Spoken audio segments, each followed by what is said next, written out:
আসসালামু আলাইকুম, আমি Soumya. Welcome back to my channel. সোফার আমরা আইএলটিএস এর কিছু ওভারঅল ব্যাপার নিয়ে আলোচনা করছি, যে প্রিপারেশনটা বেসিকলি কিরকম হওয়া উচিত বা আমাদের কোন কোন ভাবে স্ট্র্যাটেজিসগুলো ডেভেলপ করতে হবে যাতে করে in real we can get a good score. But পরীক্ষা আসলে কি কি আসে এবং ওগুলোকে কিভাবে সলভ করা যায় সেগুলো নিয়ে আমরা এখনো ডিটেলসে কোনো কিছু করিনি। আমি ইউটিউবের ভিডিওসগুলোতে অনেক কমেন্টস পাইছি আপনাদের কাছ থেকে, অনেক ভালো ভালো কমেন্টস, এবং যেটা আমাকে আরো ফিল করাচ্ছে যে আসলে I should go further. Because first বলছিলাম যে আমি কিছু ওভারঅল জিনিস নিয়ে আলোচনা করবো যেটা আমি অ্যাপ্লাই করছিলাম আমার পরীক্ষার সময়, কিন্তু আমার কাছে মনে হচ্ছে যে আমি আরো একটু আপনাদেরকে কিছু ব্যাপারে আরো সুন্দরভাবে গাইডলাইন দিতে পারবো, এবং কিছু পরীক্ষার কোয়েশ্চেন্স কিভাবে হয় বা কি করতে হবে সেগুলো আমি আপনাদের সাথে হয়তো বা ভালোভাবে শেয়ার করতে পারবো, কারণ ওগুলো তো কিছু আমি স্ট্র্যাটেজিস ফলো করতাম। আজকে আমরা স্পিকিং এর একদম মোস্ট কমন একটা টপিক নিয়ে ডিসকাস করব, এবং সেটাকে কিভাবে রেসপন্স করা যায়, কিভাবে সুন্দরভাবে সাজিয়ে অ্যান্সারগুলো দেওয়া যায় সেগুলো আমি কিছু স্ট্র্যাটেজিস দিয়ে বোঝানোর চেষ্টা করবো। এর জন্য কিছু গ্রামারের রুলসও জানতে হবে, আমি সেগুলো দুই একটা চেষ্টা করবো শেয়ার করার জন্য, যেগুলো আমিও শিখছিলাম এবং আমার কাছে মনে হয় যেগুলো আপনাদের অনেক বেশি উপকার আসবে। টপিকটা হচ্ছে টেল মি অ্যাবাউট ইয়োরসেলফ। এই টপিকটা কিন্তু শুধুমাত্র স্পিকিং এক্সামে না, এটা কিন্তু জবে হতে পারে, এটা সেমিনার হতে পারে। সো ডিফারেন্ট জায়গায় আমাদের কিন্তু এটা ডিফারেন্ট ভাবে প্রেজেন্ট করতে হয়। স্পিকিং এ আমরা কি ব্যাপারে আলোচনা করব যখন আমাদেরকে বলা হবে টেল মি অ্যাবাউট ইয়োরসেলফ, আমি কিছু পয়েন্টস নিয়ে এটার একটা লিস্ট করছি, and this list covers few points. First of all, introduction. আমাদেরকে একটা ইন্ট্রোডাকশন দিতে হবে নিজেদের ব্যাপারে, তারপর আমরা কোথায় থাকি বা আমরা কোথায় বড় হয়েছি, কোথায় জন্ম হয়েছি, এগুলো নিয়ে আমরা কথা বলবো।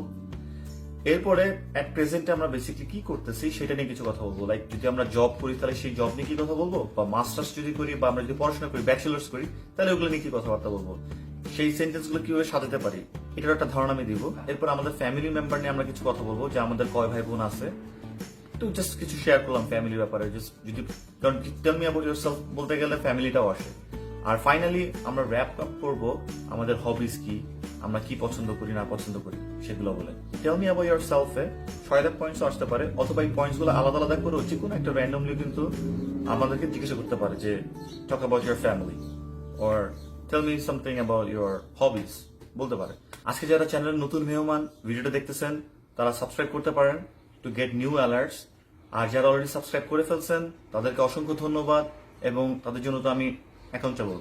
আর একটা ছোট্ট বাট ইম্পর্টেন্ট কথা বলতে চাই, যারা আমাদের ধর্মপ্রাণ মুসলমান ভাই বোনরা, আর একদিন পরে শুরুতে যাচ্ছে জিলহজ মাস। কোরবানি ঈদের আগের এই 10টা দিনের গুরুত্ব অনেক বেশি।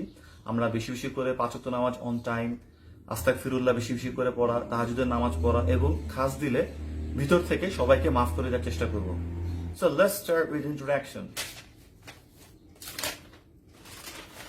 আপনাদের জন্য আমি রাত জেগে জেগে কিছু নোট করে রাখছি, যাতে জিনিসটা আরো বেশি প্রপার এবং কনসাইজ হয়। মানে এরকম না যে আমি সামনে আসলাম ভিডিওতে কিছু কথা বললাম যা মনে আসলো এবং আপনারা এগুলো দেখলেন না। আপনাদের সময়টা, আপনারা যে 5 মিনিট 10 মিনিট খরচ করতেছেন, এই সময়টা আপনাদের কাছে যেরকম মূল্যবান আমার কাছে সেরকম মূল্যবান। যে আপনাদের এই 24 ঘন্টার বিভিন্ন কাজের মধ্য থেকে যে আপনারা কিছু সময়টা বের করে এখানে আমার ভিডিও দেখতেছেন, এটা কিন্তু অনেক বেশি। এবং সোফার আলহামদুলিল্লাহ অনেক সাবস্ক্রাইবার হয়ে গেছে, আরো হবে ইনশাল্লাহ, কারণ আমি চেষ্টা করতেছি আমার ভিতর থেকে আর কি, যে আপনাদেরকে কিভাবে হেল্প করা যায়। কারণ আমার এটাই টার্গেট যে I want to serve society. Speaking শুরু হওয়ার আগে তো আমরা রুমের পাশে বসে আছি সবাই, ধরে নেন আমি আপনারা সবাই রুমের পাশে বসে আছে, এখন যাবো, আরেকজন বেরোলে যাবো। তো একজন বের হয়ে গেছে, কিছুক্ষণ সে একটু সময় নিবে, তাকে কিছু মার্কস দিবে বা কিছু করবে, তো ওই সময় তো আমাদের নার্ভাসনেস অনেক বেশি বেড়ে যায়, বাড়বে, এটাই স্বাভাবিক। তো যখন ইনভিজিলেটর এসে বলবো আপনি যখন যান, যাওয়ার পরে ফার্স্টে আমরা বলবো may I come in sir, অথবা may I come in ma'am, অথবা ক্যান আই কাম ইন, হয় দুইটাই হয়। তো তারপর আমরা ভিতরে ঢুকবো, ভিতরে ঢুকে আমরা সময় বুঝি, যেমন গুড মর্নিং অথবা গুড আফটারনুন। সো বেসিক্যালি 12টার আগ পর্যন্ত কিন্তু গুড মর্নিং হয়। এটা নিয়ে আমিও অনেক কনফিউজ ছিলাম একটা সময়। যদি আপনারা এখনো কনফিউজ থাকেন যে আসলে মর্নিং এর টাইমটা কতটুকু আর আফটারনুনের টাইমটা কতটুকু, সেটা এখনই ক্লিয়ার হয়ে যাক যে 12টার আগ পর্যন্ত কিন্তু মর্নিং, 12টার পরে আফটারনুন। সো 12টার পরে 3টা-4টা পর্যন্ত আপনি বিকালের পর্যন্ত আফটারনুন বলতে পারেন, কোনো অসুবিধা নেই। আর যদি একটু সন্ধ্যা সন্ধ্যা হয়ে আসে তাহলে ইভিনিং বলতে পারেন। ইভিনিং অনেক সময় রাতেও এখানে বলে, লাইক রাত হয়ে গেছে, কারণ এখানে তো টাইমের কোনো ঠিক ঠিকানা নাই, 9টার সময় সন্ধ্যা হয়। সো ইভিনিংও বলতে পারেন। শীতের সময় যখন এখানে 9টা বাজে তখন ইভিনিং বলে নাকি। উনি আপনার কাছে আপনার নাম জানতে চাবে, তো আপনি নাম বলবেন মাই নেমস। আপনি মাই নেমসও বলতে পারেন, মাই নেম ইজও বলতে পারেন, অসুবিধা নেই, দুইটাই যায়। সো আমি কি বলতাম, আমি বলছি যে my name's Tanzim Alam Khan, you can call me Tanzim. So আপনার নাম যেটাই হয় না কেন আপনি বলতে পারেন যে my name's Abdul Rahim, you can call me Rahim. Just একটা স্মাইলি ফেস দিয়ে বলবেন এটা। এরপরে এক্সামিনার আপনার কাছে পাসপোর্ট চাবে, যে পাসপোর্ট একটু দেখি, তখন বলবেন ইয়েস হিয়ার ইট ইজ। মানে আপনি দেওয়ার পরে আপনি বলবেন হিয়ার ইট ইজ। তখন সে আপনাকে পাসপোর্ট দেওয়ার পর বলবে হয়তো থ্যাঙ্কস কিছু দিবে, তখন আপনি বলবেন যে ওয়েলকাম অথবা ইটস মাই প্লেজার, এনিথিং। যখন tell me about yourself বলবে, আমরা যখন শুরু করব সবচেয়ে বেস্ট হয় হচ্ছে আমরা ফার্স্টে লোকেশন দিয়ে শুরু করব। তো যেহেতু আমরা অলরেডি নাম বলে ফেলছি, এইটা আবার একটু রিপিট করব। Like I said before my name is Tanjim, অথবা like I said before I am Tanjim. তারপরে বলবো আমি কোথায় জন্ম হয়েছি এবং কোথায় বড় হয়েছি। সো এটা ডিপেন্ড করে প্লেসের উপরে। ফর এক্সাম্পল, আমি জন্ম হয়েছি খুলনায় এবং আমি বড় হয়েছি ঢাকাতে। সো আমি বলবো আই ওয়াজ বর্ন। এখানে কিন্তু আই বর্ন বা আই ডিড বর্ন এরকম কিছু না, আই ওয়াজ বর্ন। অনেকের এটা ভুল হয়, তো আমিও দেখছি অনেকের ভুল হয়। So I was born. এরপরে বলতে পারি অ্যান্ড রেইজড, যদি সেম সিটিতে আমরা বড় হয়ে থাকি, তাহলে I was born and raised in Khulna. অথবা এরকম বলতে পারি I was born in Khulna but raised in Dhaka. আর একটু যদি ঘুরে বলতে চান তাহলে বলতে পারেন I come from Khulna which is my birth place. So which was না, birth place is always present টেন্সই হবে, এটা মনে থাকে জানি যে খুলনা আমার সবসময় জন্মস্থান। So which is, but for the last few years অথবা for past few years I have been living in Dhaka. এখানে প্রেজেন্ট পারফেক্ট কন্টিনিউয়াস টেন্স হলো, যে কিছু প্রেজেন্ট পারফেক্ট কন্টিনিউয়াস টেন্সের যে মূল থিমটা সেটা হবে একটা সময় থেকে আরেকটা সময় পর্যন্ত। যদি প্রেজেন্টের মধ্যেই আমি টাইমটাকে বোঝাতে চাই যে আমি এই সময় ধরে কন্টিনিউ করে আসতেছি, তাহলে প্রেজেন্ট পারফেক্ট কন্টিনিউয়াস হবে। আমি টেন্সের ক্লাস দিব, I was and I am still very good at tense, এবং আমি খুব সুন্দর বুঝাতে পারি। I will take the tense class, just bear with me. এখন যদি এরকম হয় যে আমার জন্ম একটা জায়গায় হয়েছে, আমি বড় হয়েছে আর একটা জায়গাতে, এবং কারেন্টলি আমি আরেকটা জায়গাতে আছি যেখানে আমি পরীক্ষা দিচ্ছি, সো আমি বলতে পারি যে I was born in Khulna but I গ্রিউ in Dhaka. Currently I am living in Sylhet. এখানে যদি আমি প্রেজেন্ট পারফেক্ট কন্টিনিউয়াস টেন্স আনতে চাই তাহলে বলবো I have been living in Sylhet for 5 years। অথবা I have been living in Sylhet since 2015। আমি যদি 5 years বা কত বছর আছে সেটা যদি বুঝতে দিই তাহলে ফর হবে। আর যদি একটা সাল ইন্ডিকেট করে দিই অথবা একটা সময় ইন্ডিকেট করে দিই সেখান থেকে আমি আসি, তাহলে সিন্স হবে। So I have been living in Sylhet since 2015।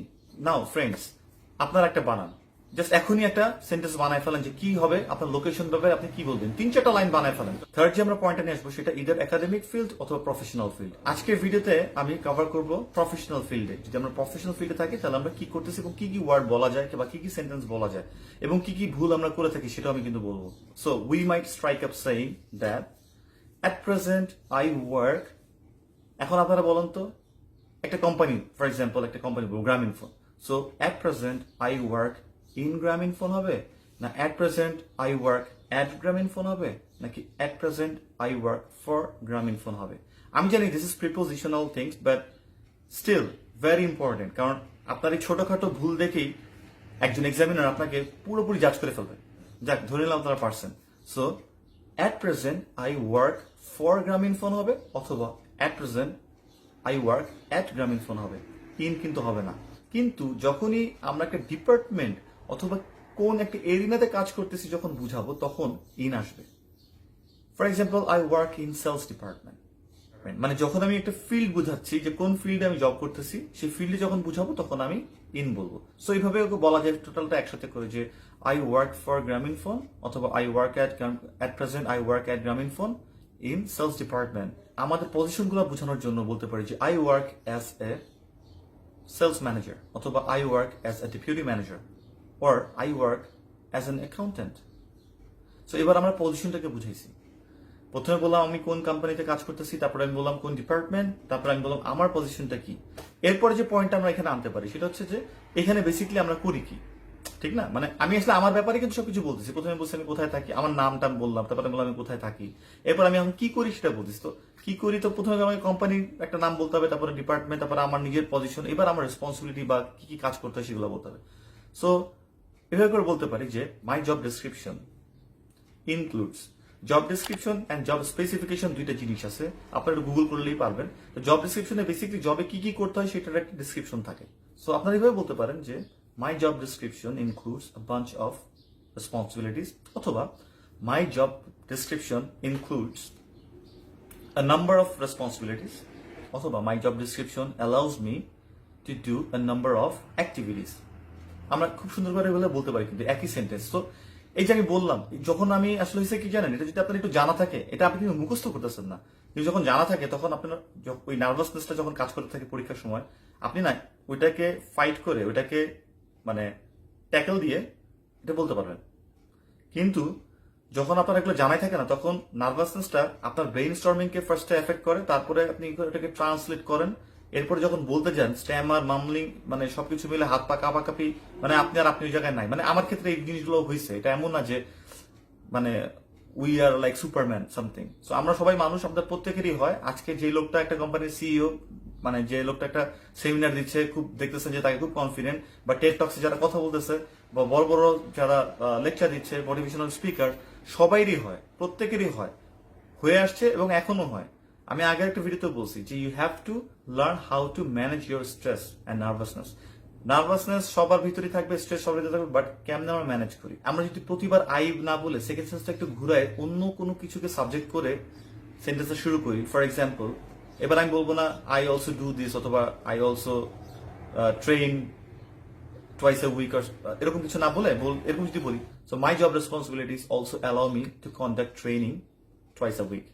কিন্তু আগের সেন্টেন্স থেকে এই সেন্টেন্সটা একটু ডিফারেন্ট হলো। আমরা যদি আরো কিছু অ্যাড করতে চাই, এভাবে করে বলতে পারেন, মানে আই কে বারবার সাবজেক্ট না রেখে অন্য কোনো ওয়ার্ডকে সাবজেক্ট করা বা অন্য কিছুকে সাবজেক্ট করা। সো এই জন্য আমি ডিসক্রাইব করবো কিভাবে আমি করতেছি। ফর এক্সাম্পল, আমরা যদি ভাবে বলি, most of my time is spent to record all those sales transactions in our system. So most of my time spent, এখানে সাবজেক্ট হচ্ছে মোস্ট অফ মাই টাইম, মানে টাইমটা হচ্ছে সাবজেক্ট, যে আমার বেশিরভাগ সময়টা ইজ স্পেন্ট, নিজে নিজে খরচ হচ্ছে, মানে ইজ মানে হয় না, সো ইজ স্পেন্ট। এখানে কিন্তু আবার পার্টিসিপল ফর্মটা চলে আসতেছে ভার্বের। বাট আমি যদি ভাবে বলতাম I spend most of my time to record all those transactions, sales transactions in our system. So আমি যদি বলি আই স্পেন্ড, তাহলে আই প্রেজেন্ট আমি বলতেছি আই, এন্ড স্পেন্ড হচ্ছে গিয়ে ভার্বের present form. So I spend most of my time, এখানে কিন্তু ইজ আসতেছে না, কারণ আমি তো আর হচ্ছি না স্পেন্ড, আমি স্পেন্ড করতেছি, মানে আমি খরচ করতেছি আমার বেশিরভাগ সময় ওইগুলো রেকর্ড করতে।